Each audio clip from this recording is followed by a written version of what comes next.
Hello दोस्तों, welcome to शिक्षा यंत्र। शिक्षा यंत्र में मैं मनोज राघव आपके लिए लेकर आ गया हूं एक और मोर इंटरेस्टिंग टॉपिक जिसका नाम है एसिड, बेस एंड सॉल्ट, यानी अम्ल, क्षार और लवण।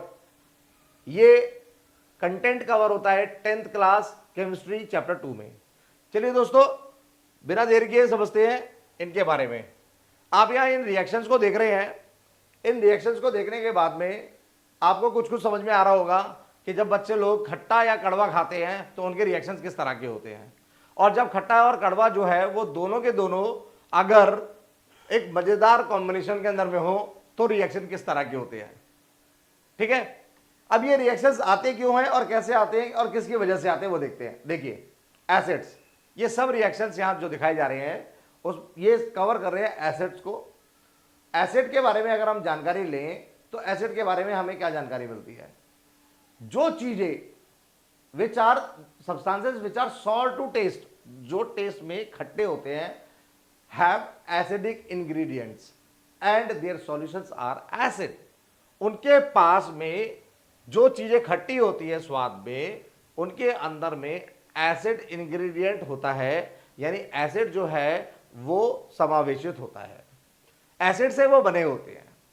अब आते हैं आगे, देखेंगे जैसे कि ये क्या है आपके पास में, लेमन साहब, नींबू, ये भी खट्टा होता है। इसके पास में उसके बाद नेक्स्ट आएगा विनेगर, सिरका।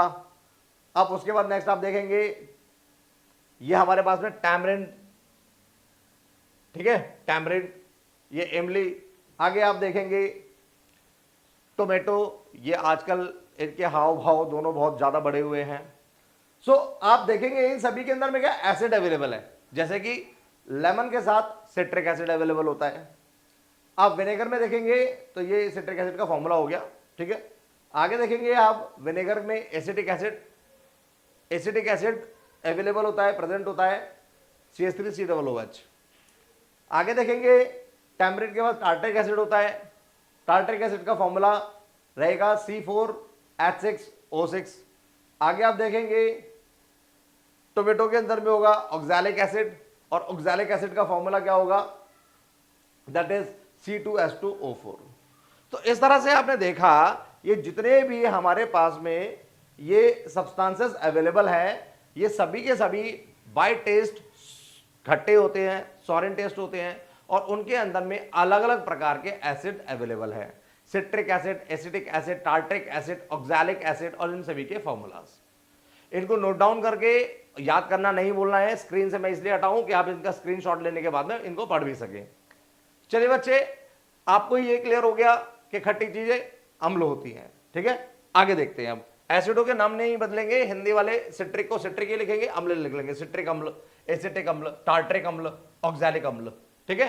हिंदी मीडियम वालों के लिए भी सब सेम ही रहने वाला है, एसिड्स को हिंदी में अम्ल बोल देते हैं। आगे देखेंगे तो ये क्या है, अब ये सब चीजें क्या है देखने में स्क्रीन पर जो आपको विजिबल है, ये सब चीजें कहीं ना कहीं कड़वापन फील कराती हैं। अब ये कड़वापन जो बिटरनेस है इसको फील कराती हैं। देखते हैं, जैसे कि बेस के बारे में हम पढ़ रहे हैं, बेस को क्षार बोल दिया करते हैं। तो substances which are bitter to taste are base. जो चीजें कैसी होती हैं, कड़वी होती हैं टेस्ट करने में, वो क्या कहलाती है, बेस कहलाती है। एग्जाम्पल के लिए गिरकिन हो गया आपके पास, गिरकिन के बाद में फिर क्या हो गया, बिटर गार्ड हो गया। बिटर गार्ड आपको पता ही है कि नाम में भी आ रहा है वैसे। उसके बाद में फेनोग्रिक। तो ये जो चीजें हैं ये सभी के सभी, ये तीनों की तीनों को अगर आप देखेंगे तो ये कड़वापन महसूस कराती हैं, ठीक है। अब आगे आपने देखा यहां पर एक पिक्चराइज चीजें की जा रही है। आपको दो चीजें अभी तक समझ में आ चुकी हैं, खट्टी चीजें जो होती है वो एसिड होती हैं, और जो कड़वी चीजें होती हैं वो बेस होती है, यानी क्षार होती हैं। एसिड को अम्ल और बेस को क्षार बोल दिया जाता है। अब यहां आपको स्क्रीन पर क्या दिखाई दे रहा है, हाईलाइटेड फॉर्म में आपको दिखाई दे रहे हैं सिग्नल्स। ये सिग्नल्स हमें हेल्प करते हैं, इंडिकेट करते हैं कि हमें करना क्या है और क्या इंडिकेशंस है। जैसे कि आपने यहां देखा है, छोटी क्लासेस में पढ़ा होगा, each of 3 colours of the signal indicate the activity expected from the people. जैसे कि हम लोग इमेजिन कर लेते हैं स्टॉप होना है, रेडी होना है, या गो या जाना है। स्टॉप के लिए ये वाला साइन होता है, रेडी के लिए ये वाला साइन, ये ट्रैफिक लाइट मैं आपको 10th क्लास में बताइए, 10th क्लास के वीडियोस में पढ़ा रहा हूँ, कुछ कुछ मायनों में जरूरी भी है, बाकी आप समझ रहे होंगे। As road rules are indicated by the traffic signal, similarly acid and bases are indicated by. जिस तरह से रोड रूल्स के लिए ये सिग्नल्स हैं, उसी तरह से कौन सी चीज किस सॉल्यूशन के अंदर एसिड है। आपके पास आपके जीवन के अंदर में बहुत सारे सॉल्यूशंस आपको मिल जाते हैं, मिक्सचर्स आपको मिल जाते हैं, जहां आपको पता करना जरूरी है कि कौन सा एसिड है और कौन सा बेस है। तो आपके पास क्या इंडिकेटर मौजूद है, आपके पास क्या सूचक मौजूद है, उनको देखते हैं। देखेंगे हमारे पास मौजूद है लिटमस पेपर। ये लिटमस जो पेपर होता है, अगर मैं इसकी बात करूं तो ये लिटमस पेपर आपको यहाँ कलर्स दिखा रहा है दो, और वो दो कलर कौन से हैं, लाल और नीले रंग का। पर आगे और जानकारी लेते हैं पहले लिटमस पेपर को लेकर।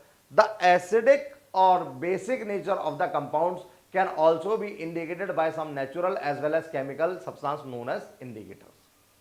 इसका मतलब हुआ कि किसी भी सब्सटेंस के अंदर एसिडिक नेचर है, अम्लीय माध्यम है या क्षारीय माध्यम है, वो क्षार है या अम्ल का है, इनके बारे में इंफॉर्मेशन कौन देगा, ये सूचक यानी इंडिकेटर्स देते हैं। ये इंडिकेटर्स कैसे होते हैं, ये केमिकल इंडिकेटर्स भी होते हैं, यानी जिनको हम लैब में प्रिपेयर करते हैं, ये वो भी हो सकते हैं, और ये नेचुरली अकरिंग भी हो सकते हैं, यानी जो वातावरण के अंदर हमारे इन्वायरमेंट के अंदर में जो प्रकृति हमें देती है, ये वो इंडिकेटर्स भी हो सकते हैं। एग्जाम्पल के लिए मैं आपको आगे बहुत सारे नाम पढ़ाऊंगा, अभी मैं फिलहाल बता देता हूं। टर्मरिक हमारी मदद कर देता है, हल्दी जिसको बोलते हैं। रेड कैबेज हमारी मदद कर देती है ये बताने में कि सॉल्यूशन एसिडिक है या बेसिक है।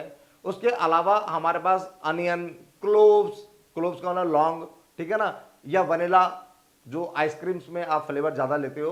तो ये जो चीजें हैं, ये सब क्या है, इंडिकेटर के लिए कहीं ना कहीं किसी ना किसी तरीके से हमारी मदद करती हैं। हम आगे की स्लाइड्स में इनके बारे में भी अच्छे से पढ़ेंगे। चलिए, सूचक आपको समझ में आ गया। अब सूचकों के साथ में आगे देखते हैं कि ये हमें हेल्प कैसे करते हैं। सबसे पहले मैं लिटमस पेपर के बारे में आपको बता दूं, तो यहां पहले ये नेचुरल इंडिकेटर्स की बात हो रही थी, अब लिटमस की बात कर लेते हैं। तो लिटमस के अंदर में आप एक चीज देखेंगे, लिटमस पेपर के साथ में चीजें क्या निकलेगी, it is a natural indicator. Litmus जो होता है एक नेचुरल इंडिकेटर होता है, used to determine the nature of the substance. ये भी क्लियर हो गया, ये नेचुरल इंडिकेटर है और जो बता के देगा हमें कि कौन सी चीज अम्ल है और कौन सी क्षार है। आप देखेंगे ऑब्टेन फ्रॉम प्लांट लाइचिन, ये लाइचिन नाम के प्लांट से क्या होता है, ऑब्टेन होता है, इसको प्राप्त किया जाता है। आगे algae provides food and fungus provide shelter, ठीक है। आगे देखेंगे हम लोग, ये लाइचिन जो प्लांट है, ठीक है ना, ये कुछ इस तरह का देखने में होता है। अब इसके बारे में बेसिक इंफॉर्मेशन आपको क्या है, अवेलेबल क्या है। Lichen a plant belonging to the division thallophyta. अब यह बात आती है, आप लोग जब 9वीं क्लास पढ़कर आए हैं, तो अभी एज पर दी वो आफ्टर दी कोविड क्या हुआ है कि आपके सिलेबस को थोड़ा मिनिमाइज किया गया है। तो आपको एक चैप्टर था diversity in our living world, वो आपको छोड़ दिया गया, ठीक है ना। Diversity in our living world को अगर आप पढ़ते हैं तो उसके अंदर में आपको बताया गया था कि पूरे जगत के अंदर जो जीव होते हैं, ऑर्गेनिजम्स होते हैं, उनको कैसे कैसे बांटा जाता है। तो प्लांट को जब बांटते हैं तो मेजर ग्रुप्स बनाते हैं, तो वो 5 ग्रुप बना करते थे। वो कौन कौन से होते थे, Thallophyta, bryophyta, pteridophyta, angiosperm, gymnosperm, इस तरह से 5 ग्रुप बनते थे। तो उनमें से ये थैलोफाइटा ग्रुप का होता है। थैलोफाइटा ग्रुप के अंदर में अगर मैं बेसिक डिटेल्स अगर आपको हल्की फुल्की कुछ बताने की कोशिश करूं, तो थैलोफाइटा ग्रुप के अंदर में उन प्लांट्स को रखा जाता था जिनके पास डिफरेंशिएटेड प्लांट बॉडी नहीं होती, जिनकी प्लांट बॉडी को आप डिफरेंशिएट नहीं कर सकते कि ये इसका रूट वाला हिस्सा हो गया, ये इसका तने वाला हिस्सा हो गया, ये इसका टहनी वाला हिस्सा हो गया, इस तरह से डिफरेंशिएट नहीं कर सकते। तो ये थैलोफाइटा समूह से आता है लाइचन। अब आगे आएंगे हम लोग, colour of the litmus solution is purple. जब लिटमस को हम पानी में घोलकर बनाते हैं तो उसका जो सॉल्यूशन होता है वो क्या होगा, पर्पल निकल कर आएगा। पर्पल के बाद उसको किसी भी तरह से 2 रंगों में परिवर्तित किया जाता है, ब्लू और रेड। अब आप यहां देखेंगे आपको समझ में आ गया पर्पल। अब जो लाइचन का जो सॉल्यूशन होता है वो अपनी कौन सी अवस्था में होता है, पर्पल वाली में। पर्पल के बाद में अब क्या होता है आगे, जो पर्पल के बाद में अब हम यहां देखेंगे इंडिकेटर्स को, तो आप देखेंगे रेड वाले को एक सॉल्यूशन नहीं, 2 सॉल्यूशन है, मुझे नहीं पता कौन सा एसिड है कौन सा बेस है। इसमें मैंने रेड वाला लिटमस डुबाया और डुबाने के बाद वो रेड ही निकला। आगे हमने क्या करा, ब्लू वाला डुबाया, देखेंगे तो वो रेड हो गया। आगे देखेंगे हम लोग तो red remains red and blue change to red, ये हमें क्लियर हो चुका है, ऐसा हुआ। और ये इधर देखेंगे तो यहां ब्लू क्या हो गया, ब्लू रहा। दूसरे सॉल्यूशन में फिर से हमने रेड डाला तो वो भी क्या हो गया, ब्लू हो गया। एक जगह एक सॉल्यूशन ऐसा है जो रेड को रेड रखता है, ब्लू को रेड कर देता है। एक जगह ऐसा है जो ब्लू को ब्लू रखता है, रेड को भी ब्लू कर देता है। अब देखते हैं इसके बारे में आगे। यहां पर भी वही हुआ, blue remains blue and red changes to blue.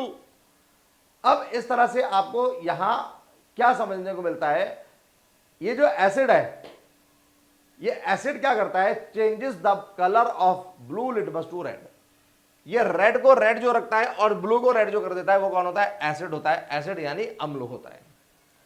उसके अपोजिट अगर आप देखेंगे तो एसिड यानी अम्ल ये वाला है, और वो क्या है, बेस है यानी क्षार है। बेस क्या करता है, changes the colour of red litmus to blue, वो रेड को ब्लू में चेंज कर देगा।